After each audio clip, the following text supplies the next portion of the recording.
Argentina শিবিরে বড় ধাক্কা, আঙুল ভাঙল বাজ পাখি মার্তিনেজের। খেলতে পারবেন তো বিশ্বকাপ? বিশ্বকাপ শুরু হতে হাতে সময় আছে মাত্র ১৯ দিন। ঠিক এই মুহূর্তে বর্তমান বিশ্ব চ্যাম্পিয়ন আর্জেন্টিনা শিবিরে বাজ পড়ার মতো খবর।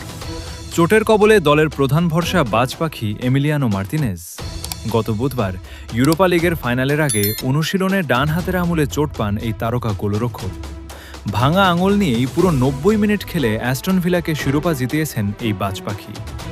মেডিকেল রিপোর্ট অনুযায়ী এই চোট থেকে পুরোপুরি সেরে উঠতে মার্তিনেজকে প্রায় ২০ দিন মাঠের বাইরে থাকতে হবে, যার ফলে বিশ্বকাপের আগে আর্জেন্টিনার দুটি অফিসিয়াল প্রীতি ম্যাচে দেখা যাবে না তাকে। আগামী ৬ জুন হন্ডুরাস এবং ৯ জুন আইসল্যান্ডের বিপক্ষে প্রীতি ম্যাচে সম্পূর্ণ বিশ্রামে থাকবেন তিনি। তাহলে কি বিশ্বকাপে খেলতে পারবেন মার্তিনেজ?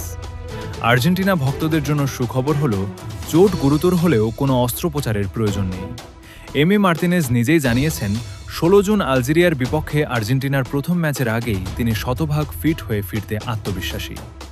বিশ্বকাপের প্রথম ম্যাচে কি মার্তিনেজকে ছাড়াই মাঠে নামতে হবে স্কালোনিকে, নাকি বরাবরের মতোই ফিরে আসবেন অপ্রতিরোধ্য হয়ে? আপনার মতামত কমেন্টে জানান।